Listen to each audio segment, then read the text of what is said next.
I'd like to tell you a little bit about Anchor. If you haven't heard of Anchor, it's a free platform that makes it easy to create a podcast by giving you tools that allow you to record and edit your show right from your phone or computer. Anchor also makes it easy to host and distribute your podcast on all the big listening platforms like Spotify, Apple, and more. It's everything you need to create, host, and distribute a podcast all in one place. And best of all, it's totally free. Download the Anchor app or go to anchor.fm to get started.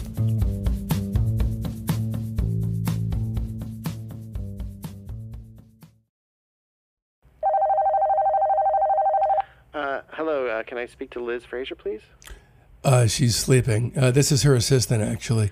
Oh, I'm calling from the art department at 4AD. We're putting the lyric sheet together for this album, and we're trying to get lyrics for the song Ivo.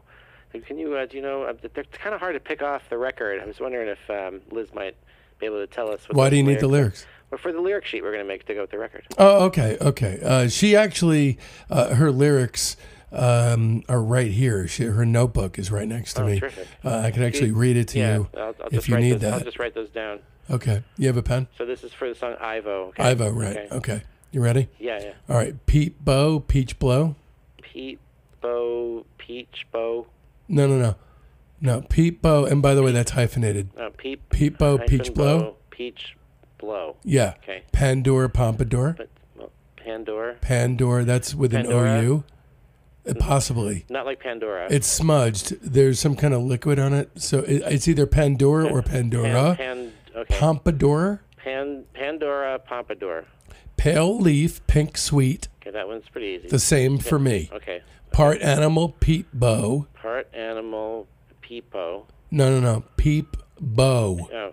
Peep. Oh. He's done deer or a dog, peep bow. He's dumb deer. No. Okay, hold on. He's a dumb deer or a dog, peep. No, the line before that is part animal, peep bow. Okay. He's done deer or a dog, peep bow. He's a done deer or a dog, peepee, bow. No. Peep. Oh. No, let's start with the line before so you get kind of a running leap. Part animal, peep bow. He's done deer or a dog, peep bow. Done deer? No. You're starting it while I'm still saying it, so you're not getting it. All right. You know what? I have a better idea. Why don't, instead of doing a lyric sheet, we'll just kind of do some like dreamy, gothic-looking, weird shit instead. I don't see how that would ever work, but do whatever you want. Let's just try that.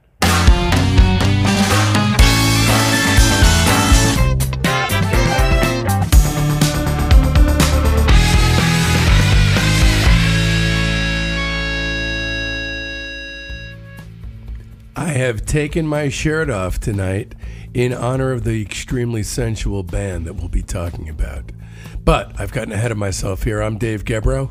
And I'm Joe Kennedy. Welcome to Discograffiti, the music podcast that delivers the objective truth about the entire discography of every single artist and band that ever existed.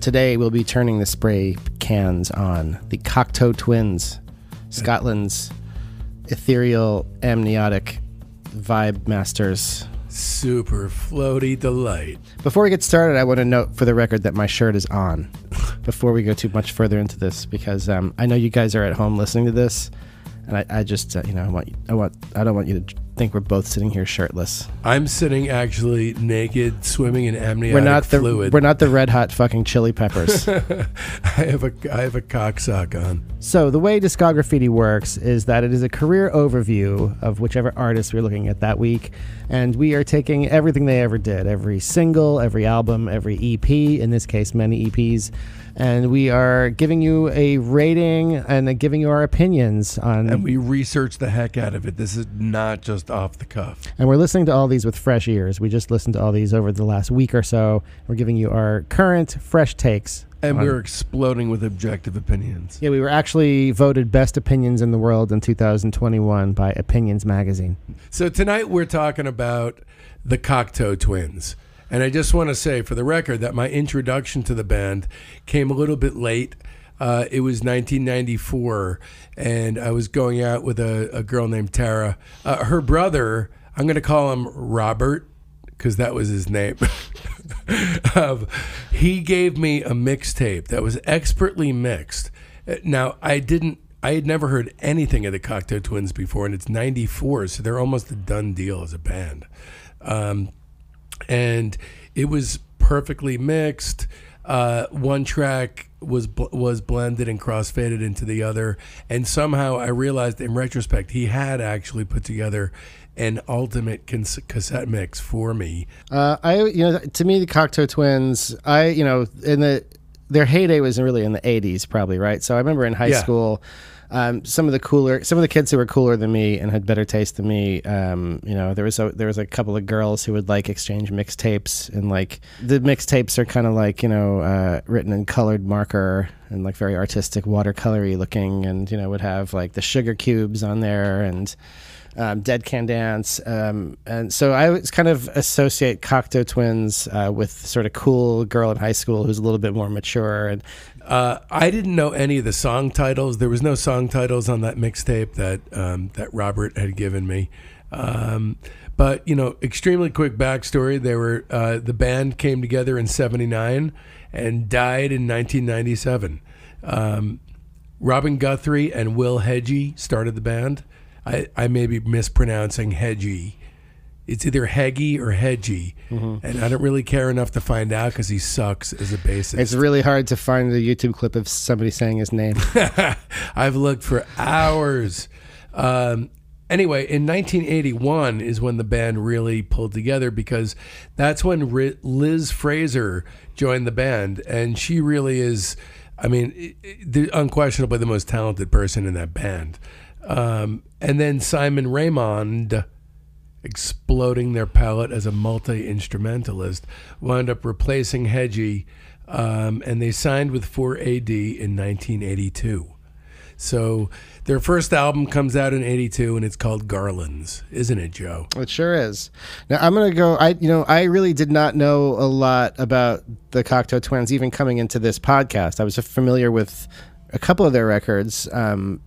But listening to it all kind of in a row like this is pretty interesting. I'm definitely glad I did it. It's also admittedly samey. Yeah, but I feel like I kind of discovered a lot of things that I'll probably be listening to for many years now. Records that I kind of skipped because I just sort of assumed it was kind of samey. Like I know a couple of these records that, I don't need to really go into all of them, but I'm glad I definitely did. I'm really glad I did this. Here's the overview: is that and this doesn't ruin anything because the excellence of this episode has nothing to do with the arc of the band, but basically you have a couple classic records and otherwise albums that really lend themselves to the playlist format, because if you just pull out all the best stuff, you're talking some of the best music ever made. There's no question. I don't know if I like them that much, but I liked. I'll say this about them though: they really shaped the sound of what became indie in the '90s. They sort of seem to be the precursor to shoegaze, in a way. Seemed very influential on that. Very influential. And then other bands like kind of like the Sundays or the Sugar Cubes. That there's just a sort of like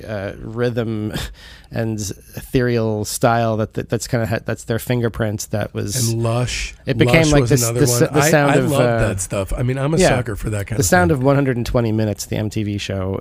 They really had half the bands in there kind of sound. It's another very great indebted one. to Cocteau Twins. The first few EPs that Lush released. Yeah, sure, I love those. Amazing. Yeah. But anyway, Garlands comes out in '82.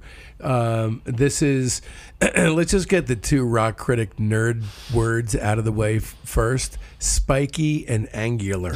And I won't use those words again because they never do those things again, really. Yeah, that's true too. But this album basically embodies the 4AD aesthetic, whereas the rest of their releases transcend the aesthetic and are thus more interesting. But it's rudimentary as fuck and derivative as can be, but there's that fucking voice topping it off. But at the end of the day, seriously though, fuck that bassist. Well, there's kind of a little offshoot of punk that I don't really know if it has this. Do you call it dark wave? I don't really know what dark wave is, but it's sort of like Susie and the Banshees, Tones Untailed, Bauhaus, Joy Division, the Cure, Joy Division. It's sort of like that very cold minimalist aesthetic, kind of moody. It's not really quite new wave. Usually, it's kind of guitar based. Melodically, the riffs are all just a guitar riff, one chord, and then a step down, and then back up. And this record, Garlands, has a weird sense of it's kind of amateurish in a way. They kind of like don't really. I can never really tell what key they're in. The chords seemed to kind of move around a little randomly. They didn't really have songcraft figured out. They were kind of just making a noise at this point. They were basically the Shags with a great singer at the front. Yeah, they're not quite that primitive, but also it's hard to really know where they are in the song. Is this a verse or a chorus? Is this it was really successful. Did you? It was number 2 in the indie album chart. Yeah, right. They kind of got a lot of attention right away, which is odd to me because this is obviously a band that took just a little bit of time to come into their own. They had not come into their own by this point. Anyway, I don't mind necessarily derivative, but ultimately, though, the songs on Garland's just ain't there, and that's the main problem. I love the song Wax and Wane, but other than that, I give it 1.5 stars. I gave it 2, but I will acknowledge it's mostly kind of for archival interest. If you're if you're really finding that you're super into the Cocteau Twins. And but Wax and Wane is a good representative song for the record, I think. Yeah. Later that year, they released an EP, still in 1982, called Lullabies. Lullabies came out just a few weeks after Garland's did. It's more of the same with a notably fuller sound to it, but unfortunately the songwriting still sucks. So I give it 2 stars. I gave it 2.5, and there's one song that I liked, Feather or Blades. That kind of seems more like a real song with real kind of changes to it, and it was kind of like, I think, a step forward. The EPs usually have, there's kind of a lot of Cocteau EPs that are interspersed throughout the albums in the 80s. And they're extremely important. Yeah, but they're usually the structure is there's one killer song that's kind of the centerpiece of it, and then there's a couple, maybe 1 or 2 other cool ones. This one, they're not quite there yet because they aren't at that level, but that song to me, Feather or Blades, was kind of the centerpiece one. It's funny now that I think about it. Of course, the structure of all the EPs is, as you say, there's the one centerpiece song. But then I feel like in order to make up for the lack of quality in the rest of the songs, they get progressively more flamboyantly titled until they're just like completely fucking surreal. Lullabies, that's pretty chill. Yeah, that is pretty chill, but it builds from there. Ultimately, more of the same. I give it 2 stars. Okay, moving into 1983, Peppermint Pig EP. All right, so this is the last recording they did with their shitty bassist Will Heggie or Heggie. Peppermint Pig is the only time the Cocteau Twins also used an outside producer, and it was Alan Rankine or Rankine of the Associates. I looked for days for a YouTube clip of somebody pronouncing his name and came up empty-handed. So Liz Fraser referred to Peppermint Pig as all we had at the time. Robin Guthrie less charitably described it as shit in a 1983 interview with Sounds, going on to note that it was a bad mixture, a bad song, bad producer, bad band. Basically nothing to recommend this release. It is as shitty as he says. I would give it 1.5 stars, and this gets my worst album review, even though it's a award, even though it's an EP. I forgot to rate this one, but that 1.5 sounds about right. One point of interest, as we're going through some of these early records here, if you are an electronic music fan or musician, they used pretty much every kind of drum machine. The Garland's was done on an 808, and it's the weirdest sounding 808. Usually an 808 is like a big boomy, thunderous, it's like the kind of drum machine you hear in Miami bass, and like 808s and Heartbreak, but they used it in this weird, like tinny kind of way. So you can recognize all the samples that are in the 808, but it's a very strange sounding 808. Do sort of so we didn't really touch on this, but the Cocteau Twins are actually as famous for Liz Fraser's voice as they are for the fact that they're incessantly drum machined. So right. Can you give us a fast forward cue history? Yeah, so then they kind of used all the big so this record, the Peppermint Pig EP, they used the Linn drum on that. They would later on use the Emu Drumulator. To me, all the earlier records they've used pretty much every single kind of famous and. Interestingly, like one notch below the top things that were available. The really like posh bands at the time were using a Fairlight for drums, which was essentially a sampler. Yeah, didn't that start off with Peter Gabriel and Kate Bush? Shock the Monkey or whatever. It was heavily used as the Fairlight. Hounds of Love. They were very expensive. They were like $40,000 or something, and they were out of reach to pretty much everybody except big studios. One of the things about the Cocteau Twins that creates this unique duality is the majestic, soaring quality of her voice paired with the mechanical precision of the drum machine. Yeah, so that's the thing. They have this very floaty kind of ethereal atmospherics, but then the song they never really had they always use drum machines. So everything is very metronomic, and even in the way that they're programmed. It doesn't. It's not off-putting to me, but I could see how it would be. I like it. Yeah, I like it. The stuff that's earlier, where they have the more primitive drum machines, to me sounds cooler. Later on, they are able to get samplers, and they are able to get like fancier, more quote-unquote real-sounding drum machines. I like that stuff less. I tend to like the sound of the kind of janky, cheaper drum machines they were using earlier. It's almost fucking Einstürzende Neubauten or something. Yeah. When you get like into the 90s, you have drum machines like the sampling rate is better, so they sound. At the time. They thought, oh, this sounds more like real drums. But actually, it's more stiff sounding. All right, so moving on. We got Head Over Heels in 1983. Okay, so this is their second album, and it's a transitional release for the band after a year of sounding just like their record collection. Yeah, this one, they start getting kind of crazy with the palette they're using. They start really turning the reverb like... Because that fucking bassist is gone, and they can start actually giving birth to who they are. Yeah, this one has some crazy sonics to it. There's this kind of real like big low end rumble on it. Like there's just this kind of like cloud of like it's like the reverb is turned like all the way, so it's just the wet side of the signal on some things, and it's like it's reverberating on itself and making this like cloud of low end. Like it's they're definitely going for. More avant-garde kind of production, like really like pushing the reverb and the bass and stuff on this record. And this is where, you know, in what I think is a fair world, they would start to get noticed and get accolades because they're really putting themselves together here. I mean, it's you can. I want to talk a little bit about. You know, her style of lyric writing, which is I don't even know if she pre-writes this stuff, but it's. You know, a notorious thing that she, for a lot of her career, would just sing syllables, nonsense syllables.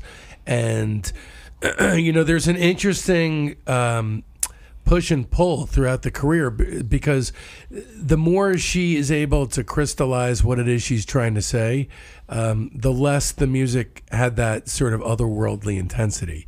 And this is a very unique thing that I feel like, you know, off the top of my head, it's...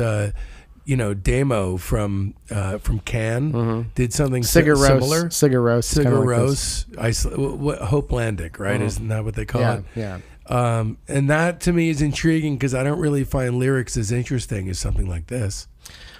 To me, there's a sweet spot with her vocal style and her approach where when I can't tell that it's gibberish, I like it better. When it's obvious to me that I'm hearing gibberish syllables, I understand. It starts to kind of be distracting to me. Well, like I start making up my own kind of words to it, and it seems kind of silly. But sometimes it's mixed in a way where it sounds enough like words where it really works. That's to me the sweet spot. Well, like now, I will say I just listened to all 10 of these in a row, so it was, I think, more apparent and obvious to me because I was really kind of intently listening. Well, when I hear the first great song that they ever released, I think, is on this record called Sugar Hiccup. That's a clear turning point in their career. So Sugar Hiccup, those are basically the only two words that I can understand in that song. So, I mean, you can still hear most of the words she's singing here and there, but it's starting to be plunged into an opaque murk. Yeah, that's enough for it to hang on. Just the words "Sugar Hiccup" you kind of fill in your own blanks to the rest of the song. Yeah, and then things really start to take off for the band. And you know, although there's still a preponderance goth influence on Head Over Heels, now we're starting to tilt toward the celestial. And for example, like the breakdown in Gold Dust Rush is far more like glisteningly psychedelic than it is dark and foreboding. I have in my notes it's an epic soundscape. To me, this album is where they kind of they start getting away from goth, and it's kind of more, it moves away from that kind of dark and cartoony kind of goth vibe into something more melancholy. It's not a great record. You could just hear it's you know, it's what nerds like to call nascent. Yeah, I found that listening to it start to finish, the production being so bathed in reverb and so kind of like it got ear fatiguing to me. I by the end of it, I felt like my ears kind of hurt a little bit. That's kind of a real phenomenon. It just kind of has a little bit of a harshness to it where it's kind of tough to take it in all at once. I found it fatiguing. Yeah, I mean, overall, Sugar Hiccup is the clear standout. In the Gold Dust Rush is also a very good song, and Glass Candle Grenades is good. Sugar Hiccup is the real beginning. Otherwise, overall, a little too goth for my tastes. I'll give it 2.5 overall. I gave it 3, and I'm probably kind of grading on a curve a little bit. It's interesting. You don't like it as much as me, but all your reviews are higher. I kind of, as I was saying, I'm kind of getting. I think I'm kind of doing them on a curve because to me, most of their records are kind of, or a lot of their records are kind of 4-star records to me, where they have a very consistent. Where I'm thinking they're making 4, 4, 4, 4, 4. This seems kind of on a way to those 4-star records. So, yep. So that's maybe why I'm thinking of that as a 3. This is kind of a step 1 towards what they're really going to start. They've gotten the formula together. They do a lot of things that are kind of in waltz time and 3/4 time that have kind of a waltzy kind of swing to them. They've got the big kind of cavernous reverbs. They're really kind of doing the thing with the glassy sounding chorusy guitars. The kind of all the elements are there, and not the songs quite as much, but the elements are coming into place. I want to move on because the next release to me is if Head Over Heels is the Contractions. Sunburst and Snowblind EP from 1983, from later that year. To me, that's the true birth of the band. Yeah, so very strong. You get Sugar EP. Hiccup and 3 other tunes. Okay, So Sugar Hiccup is a classic, and then From the Flagstones is just outstanding. Yeah, it's an amazing song. Really, an absolute Stone Cold classic. Every last moment. The song Hitherto is good. Last tune ain't so hot, but oh well. This is the sound of a band coming into sharp focus, and frankly, it's just exciting to bear witness to. Well, yeah, it's almost like the previous, like Head Over Heels. It's like they were building up towards Sugar Hiccup. They did that, and then this is like where they launched from Sugar Hiccup into the next phase. Yeah, they found what their thing was. Yeah, and now they're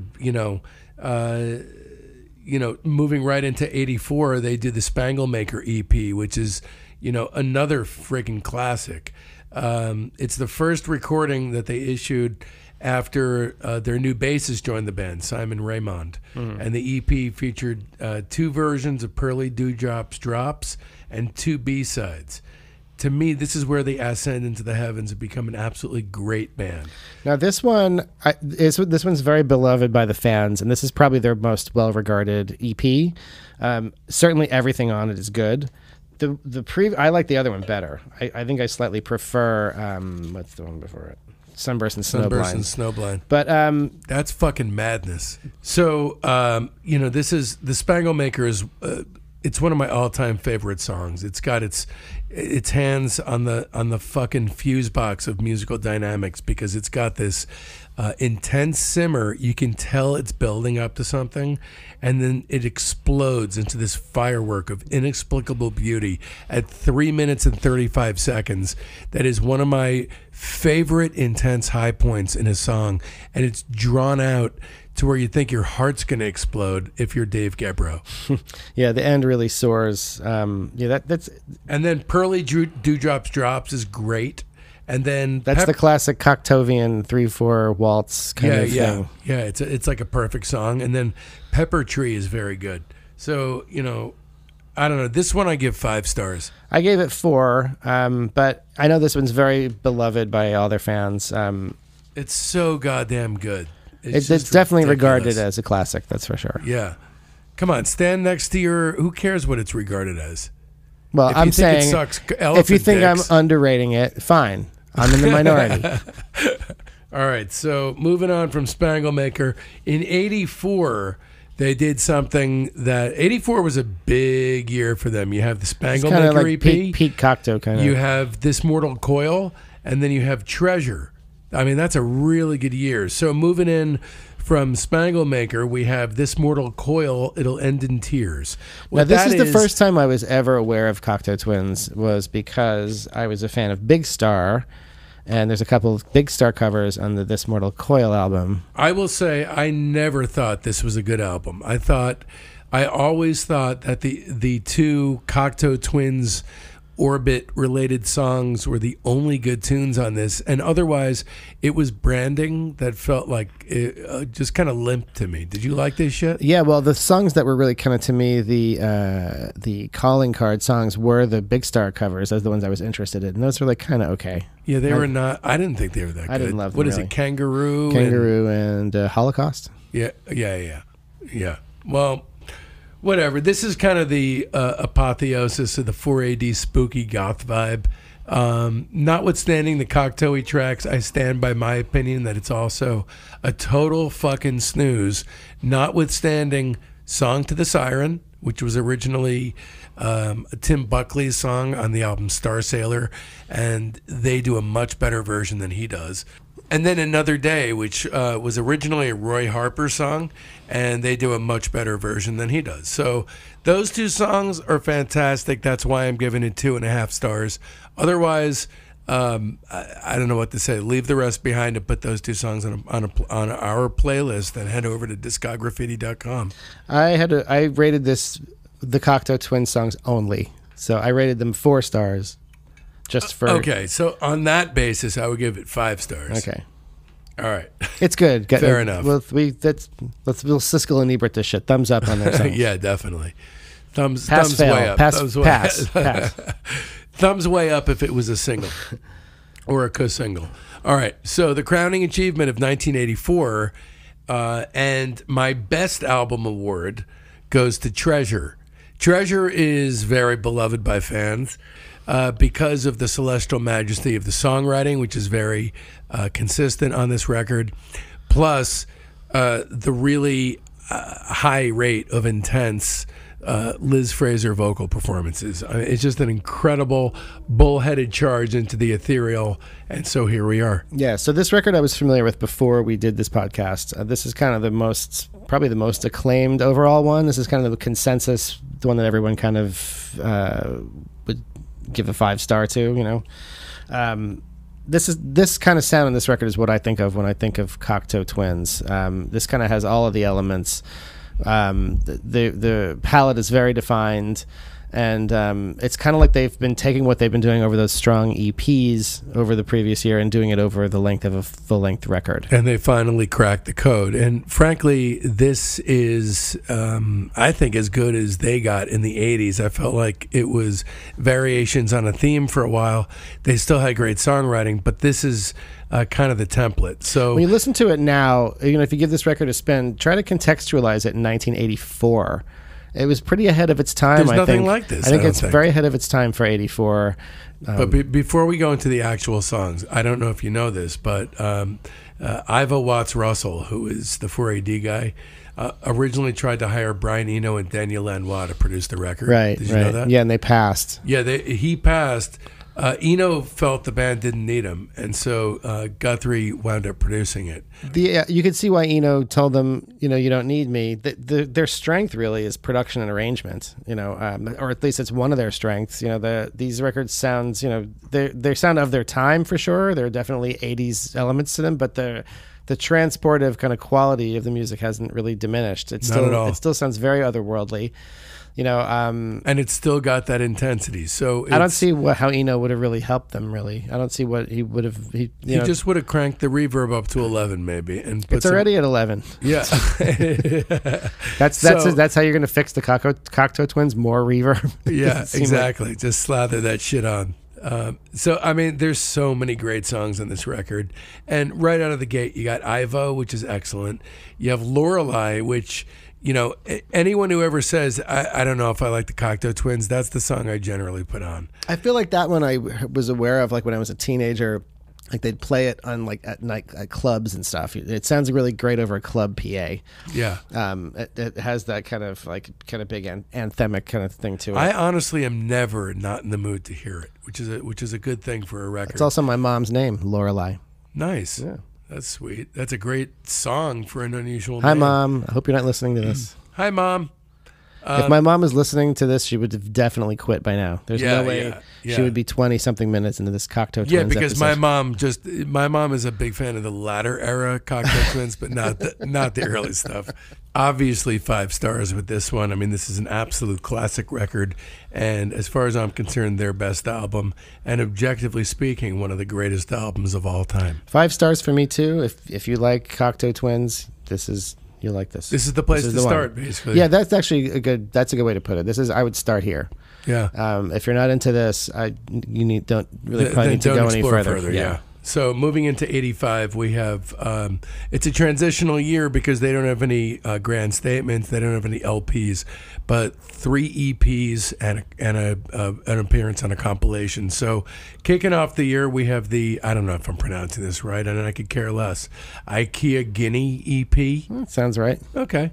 So more of the same, touched by celestial magic. You have, and just as Joe perfectly described it earlier, you have the one central track, which is IKEA Guinea. It's one of their touchstone releases. But then it kind of loses steam. Kookaburra is next, and that's a very good song. Then Quiz Quaz, or however the fuck you pronounce it, that's a decent song. I would give it 3.5 stars. Yeah, I gave it 3. She's kind of really more than just a singer. She's kind of really like a key instrument in the band. They kind of treat her voice kind of like a synth a lot of times. The other tunes, Kookaburra is kind of by the numbers, but pretty cool. And then the one that was interesting to me was Rococo, which is an instrumental. And it's kind of boring without the vocal on it. Without the vocal on it, it doesn't really go to that same stratosphere, you know. Where, the music is basically, they're just beds for her to lay in. And her vocal is kind of just like pure raw emotion. Yeah, and it's not really any words, but a lot of times I feel like it conveys emotions, even though there's no words behind it. The music sometimes has dynamics, but other times there's just an amniotic float. Where it's not really going anywhere, and so without vocals, that's tough. Yeah, agreed. Can be tough anyway. So pretty cool EP though. Yeah, definitely. Go to discography.com, look at our playlist because IKEA Guinea's on it. Tiny Dynamite EP from 85. You have the central song, which is one of their greatest songs, Pink, Orange, Red. It's really like floating in outer space, and one of their best deep cuts for sure. Yeah, that one has the feels for me. That one is very kind of emotional to me.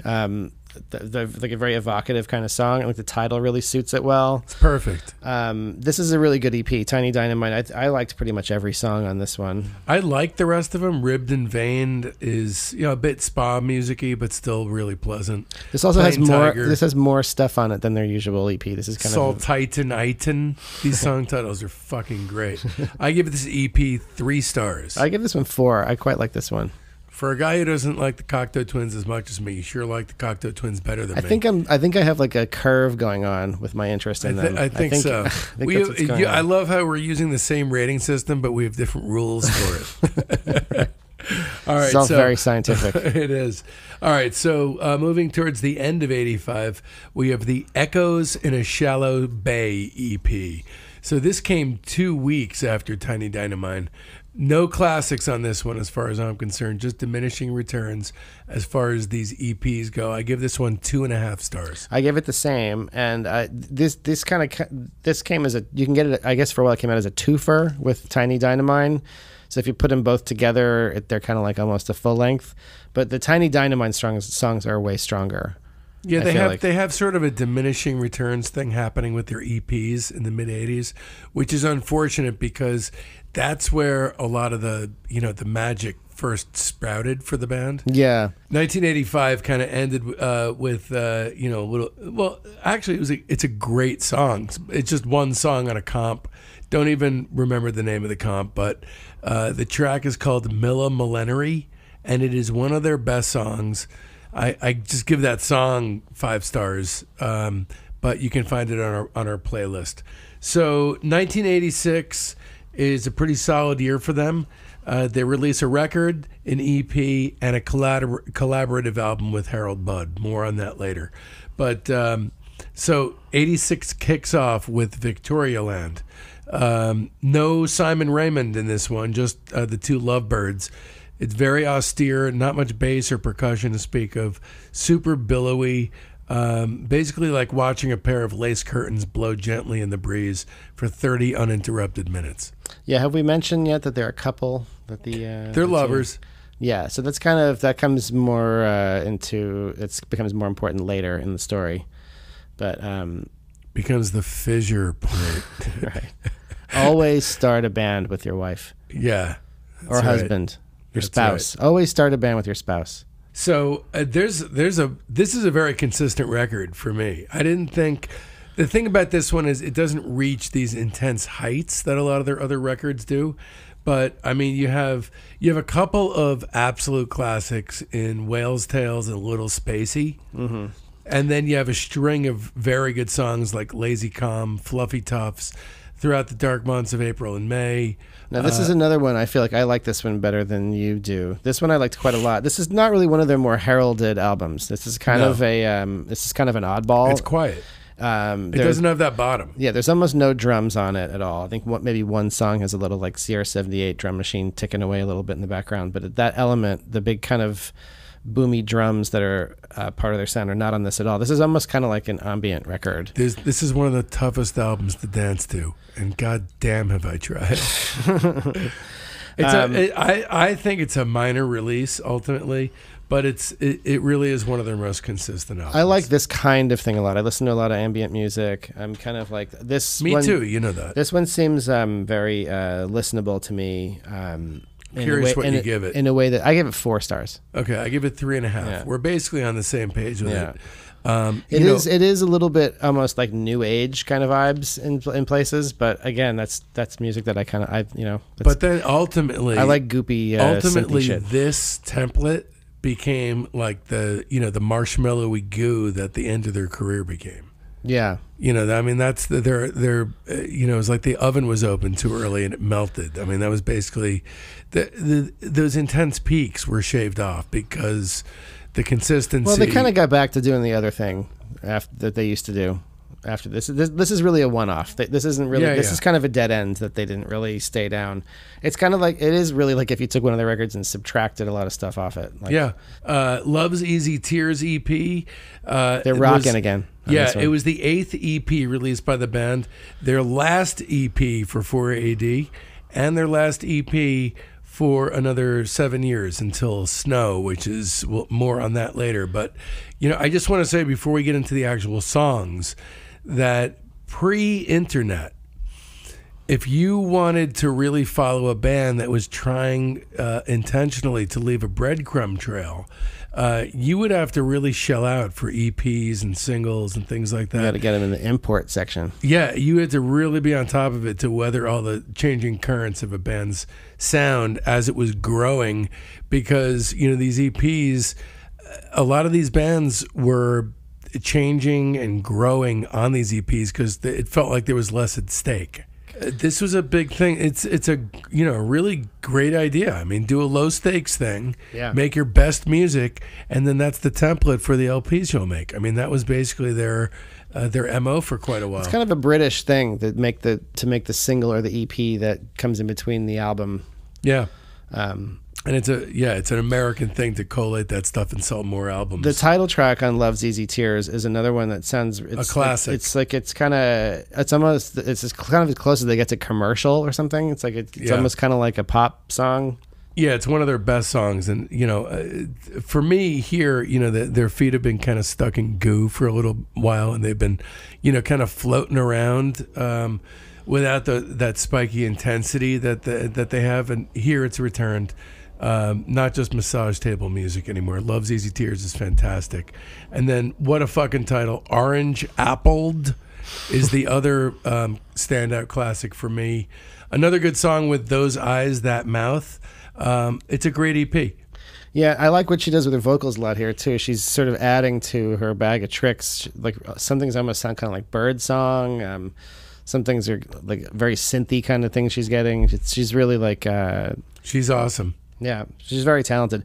The gibberish syllables it's hard. I think it would be really hard to pull off. Like, like it's kind of a magic trick she manages to do with it. I think most people would sound pretty ridiculous trying to sing like that. And like an overarching theme of their career for me is the transition from not needing to find a way to communicate clearly, but using just the power of her voice to convey emotion, and then the clarity that her later actual lyrics have dissipates and pulls from the music in a way that is kind of a shame, but also a testament to how powerful all those... it's kind of the other end of the coin when the words do become discernible and you start paying more attention to them. It's almost like the best case would be like sort of the way that My Bloody Valentine manages to do it. Like they do it's I don't know any of the words really to any My Bloody Valentine song. No. I know maybe a few. They're real words though, and it doesn't get distracting to me like Liz Fraser's voice can get sometimes. Yeah. Sometimes when I notice it can be distracting. It can overtake for sure. Yeah. I give this one 4 stars. I also gave this 4 stars. And then the next one is a collaboration. There was still 1986. It's a collaboration with Harold Budd, who's a renowned Brian Eno collaborator and pianist. Yeah, he's kind of from the minimalist school of composing. Kind of he ended up sort of, I think, mostly being a figure in the world of ambient music. Really, I guess you call him a composer. But he makes these very spacious, very meditative piano pieces. And he did, I've heard a lot of his stuff, and I've kind of honestly kind of searched out everything he ever did, really, which wasn't a ton. And frankly, there's not a lot of magic in most of what he did, but the collaborations with Eno, especially. Mainly because it was like a white hot period in Eno's career. He couldn't do any wrong. So I think also Eno kind of discovered Harold Budd. Harold Budd was kind of toiling away kind of in academia, and Eno he was teaching at Cal Arts, I think.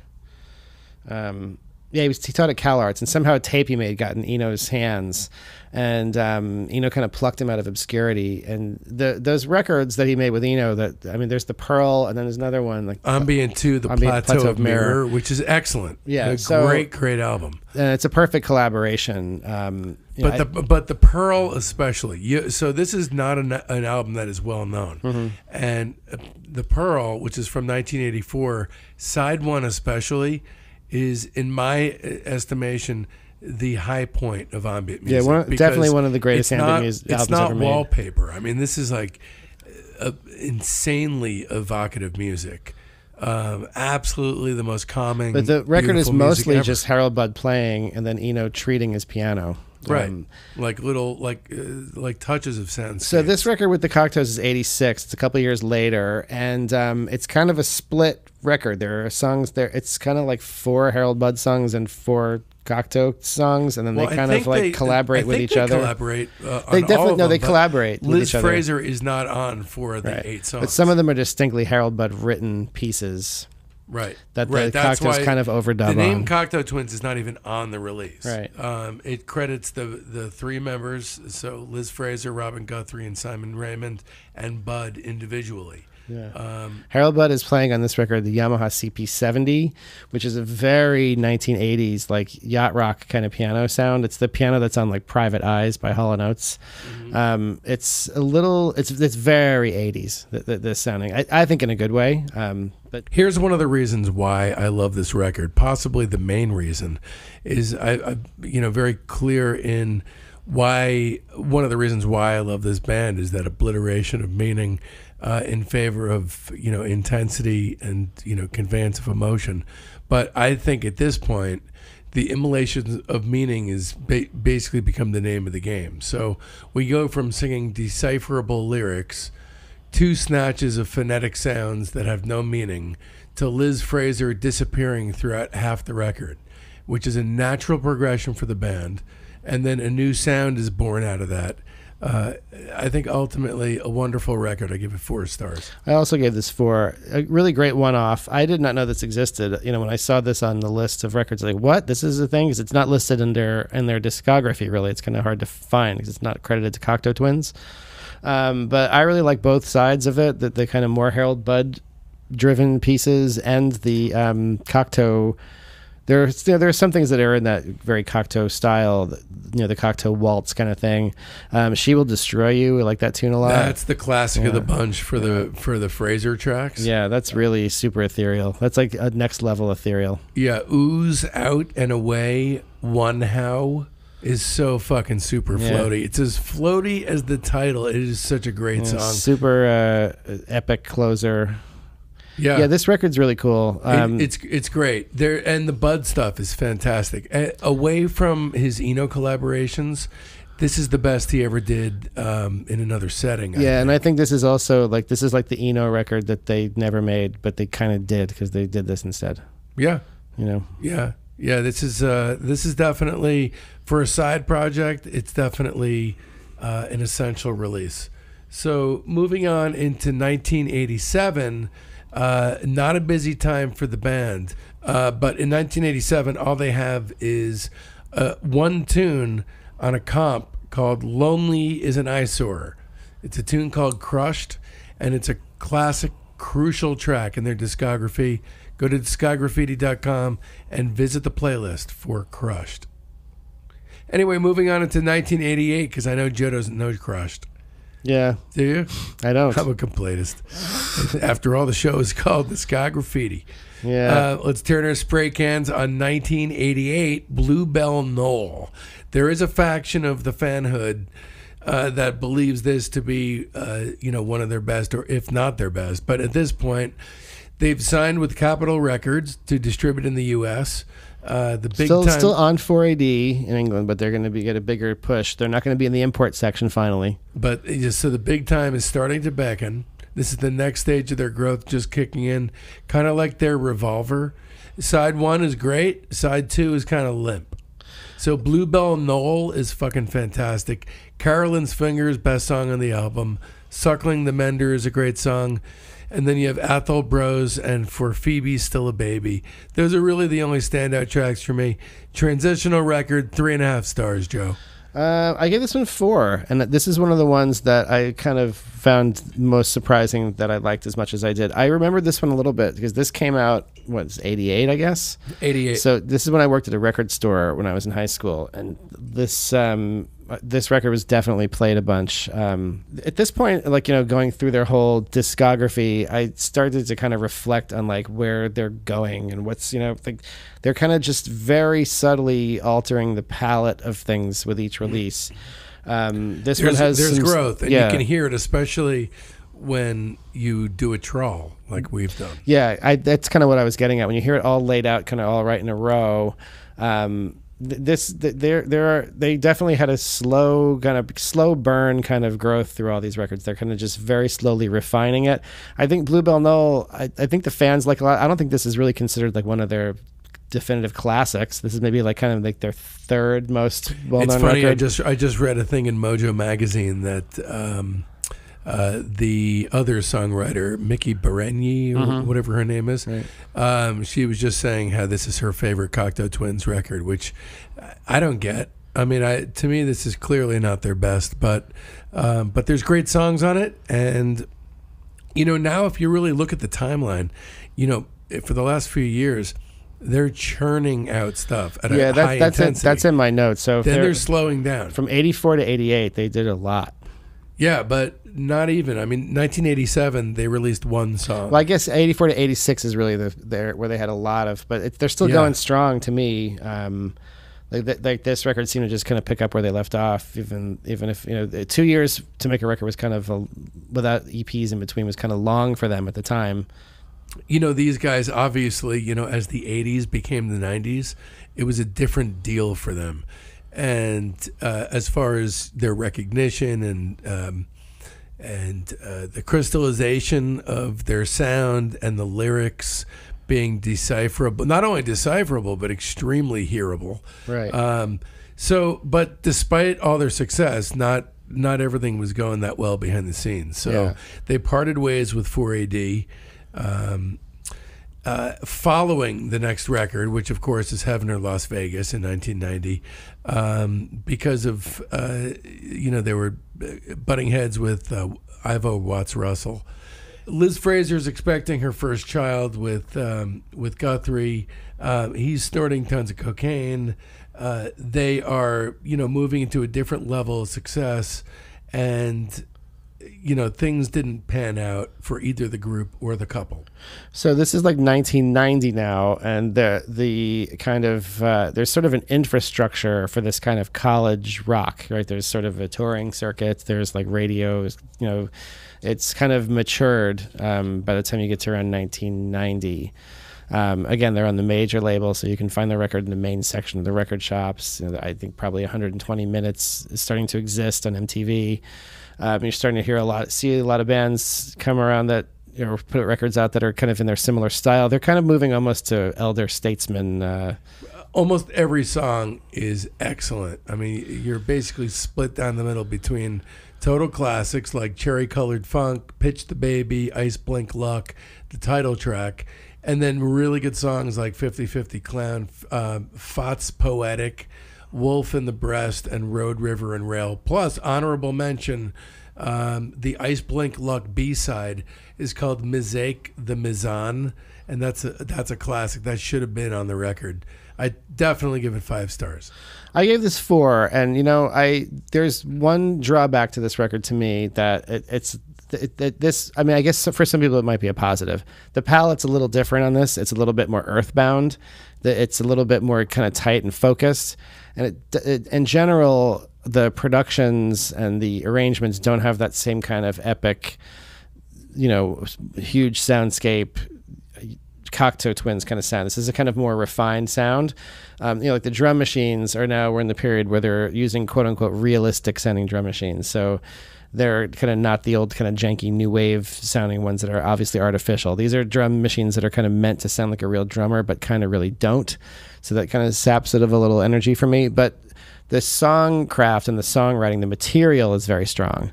Where almost really every song has a good hook it's definitely at a peak. I mean, there's 2 clear peaks to me in their career, and that's Treasure and Heaven or Las Vegas. I can't rate this as high as Treasure because the production aesthetic to me and the sound world that Treasure exists in is on another plane. Maybe I'll upgrade this to 4.5. I give it a solid 5. I think it's a fantastic record. By the way, the song Cherry Colored Funk, it should come with a warning sticker that says does not contain funk. Truth. And then the following song, Pitch the Baby, actually does contain funk. Maybe they mixed up the titles. That's more ironic than anything Alanis Morissette ever put her pen to. It's like a fly in your Chardonnay. So, it's interesting. These guys belong in that pantheon of bands that worked for so long, for so hard for success. And when they finally achieved it, the second they achieve it, they blow it. Which brings us to 4 Calendar Cafe, which they released in 1993. Fraser and Guthrie have ended their relationship. They're waiting 3 years in between albums now. So it's 1993.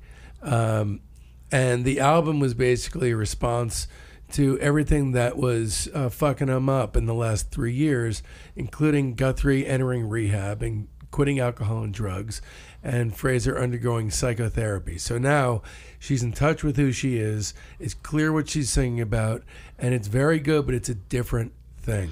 Yeah, the kind of ambiguity is gone, right? And it's a lot more literal, and even the way the record is arranged and performed, the instruments are all more distinguishable. Things are hard pan left and right. You can pick out every instrument. It's not just this sort of sea of sound. And so, regardless of that, do you think that there's great stuff on this? No, the songwriting also takes a step back too. There's a couple I like. Oil of Angels is my favorite song. That's a great one, and Bluebeard's great. Yeah, Evangeline, that's a pretty nice ballad. Evangeline, Know Who You Are at Every Age. So they still have good songs. Theft and Wandering Around Lost.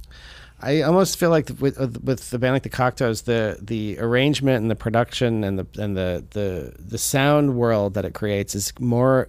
Obviously, the songs are important too. That they're interesting melodically and they go to places. But when they lose the magic, the fairy dust of this kind of sound world they create. That's a kind of a big loss.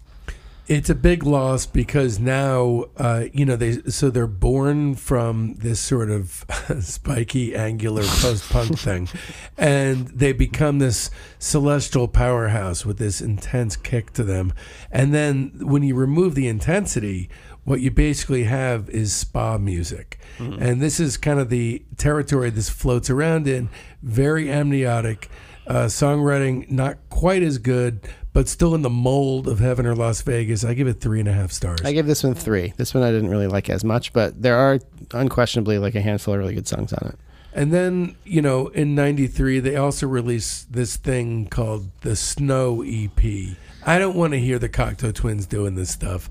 Well, okay, the 2 songs are Winter Wonderland. It's a Christmas album. Well, the Christmas single, really. Two Christmas single. You get Winter Wonderland, which, all right. And Frosty the Snowman. Which is so weird to me.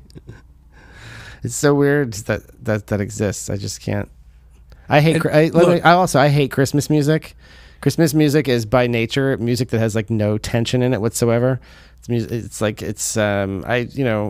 So let me ask Christmas you music, and most Christmas music makes me like. I need to go put on a Deep Purple record or something when it's over to cleanse the palate. Let's say you're tasked with creating a Christmas record, okay? So is there a reason to drag countercultural deadweight into a Christmas album project just to put your sort of unique imprint on the format, or you think just respect these covers are pretty straightforward. They are. There's absolutely no reason to put this on. They're like, it's not even like, okay, it's this psychedelic like mind fuck of a cover of Frosty the Snowman. It's just like straight up Frosty the Snowman. There's nothing wrong with it or right. I give it 3 stars. I gave it 1 star because fuck Christmas music. Yeah, exactly.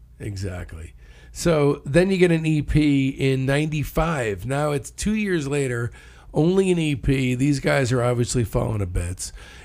Twin Lights is a mainly acoustic recording, which is basically, kind of an unplugged effort, right? So there's 4 tracks on this, 2 of which were redone for Milk and Kisses, their next record.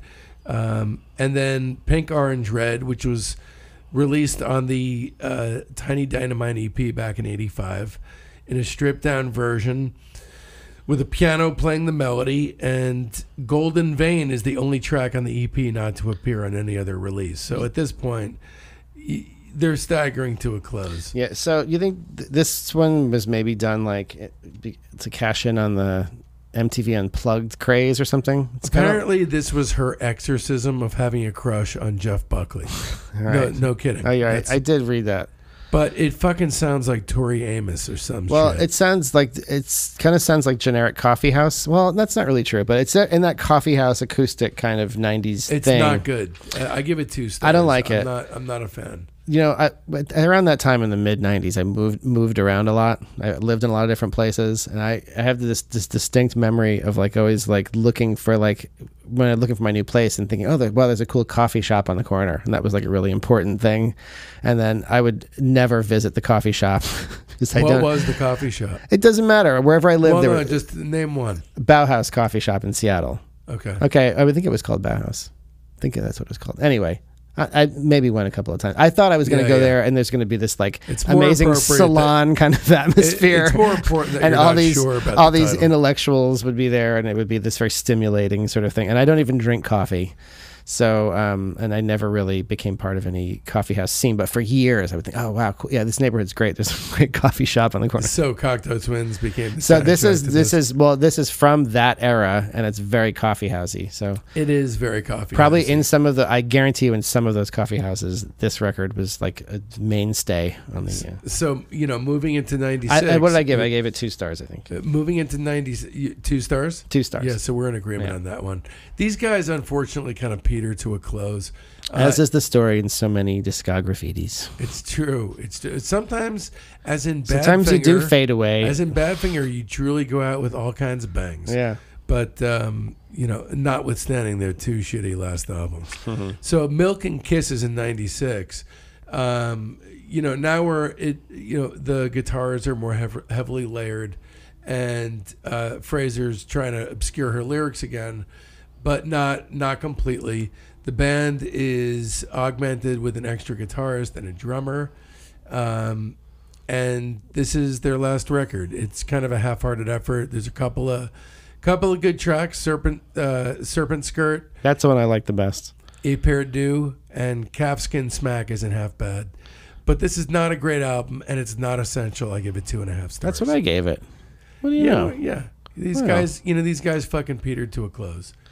So yeah, the parts of their last few records that are less successful, basically they lost pretty much the last 3 releases kind of lose that sense of great arrangement and production and creating that sound world that's so key to their that's the stuff I really like. When these guys were truly on fucking fire, they lifted you aloft. You felt like for me, I feel like I'm fucking floating or flying when I'm listening to their best stuff. Yeah. But when they're not reaching for those great heights, it's just lazy because anyone I can think slap I think on it's reverb. also reflected in the way that I think a lot of that comes from what I refer to as arrangement. It's like there's not stuff in the songs that lifts them to that next quality. Like some of those like epic guitar bits and like where they're really like cranking the reverb and making these like the big explosive sections at the end of their songs. They're just not putting that stuff in there anymore. It's like it's sort of like what I like about it's sort of more it's basic. It's not about verses and choruses for these guys. It's about trying to stretch out intense parts because they're not I could be wrong, but they seem like self-trained, so they're just like stitching cool parts together instead of actually constructing songs. Their whole career is basically one long reach for the divine. And they were at their best when they kept you high up, I think. Okay, so for my top 3, I would have to say I've actually surprised myself. I've given myself a rule, which is no EPs, because if I count EPs, I think the list might just be all EPs, from the Flagstones, Spanglemaker. I mean, these are essential releases. I'm not including them for this time out. So number 3 is I do count The Moon and Melodies, the one with Harold Budd. I think it's an amazing record. Number 2 is going to have to go to Heaven or Las Vegas. And number 1 is Treasure. My worst album award for the Cocteau Twins goes to their first album, Garlands, which just goes to show you that I'm not just that guy that only likes the early stuff. Terrific. Okay, top 3 for me. This is kind of a hard one to do for me because you could really arrange. All of these are kind of close ties for me, but I'm going to go with number 3, Victoria Land. Number 2, Heaven or Las Vegas, and number 1 also Treasure. Those 2 kind of seem to be maybe the cut above those top 2, and then I could put a bunch of other things at number 3. I feel like I could have gone with Bluebell Knoll at 3. I could have gone with the Harold Budd record. Bluebell Knoll was close. Yeah. For the worst one, I would also select Garlands with an honorable mention for worst album for Milk and Kisses. The official worst album goes to Garlands. If I had to pick the worst release, it would be Peppermint Pig. Right. But and then the EPs definitely all very essential. They're in their own right. This is a band where the EPs are really as important as the records. So don't overlook those. Nope. Go on the playlist and scarf them down. This is going to be a sick playlist, so enjoy. But that notwithstanding, the best way to consume their music is on our motherfucking unassailable playlist on discograffiti.com. They are a very playlist-friendly band, and in fact, most of the entirety of Treasure and Heaven or Las Vegas is going to be on that as well. But more importantly, those plucked songs from those EPs that Robert put together on that tape a long time ago. We're going to do you proud, Robert. So if you're listening, I appreciate it. And to whoever else who's gotten this far, tune in to the next episode of Discograffiti. Until then, we will be haunting your soundscape if all goes well. See you next time.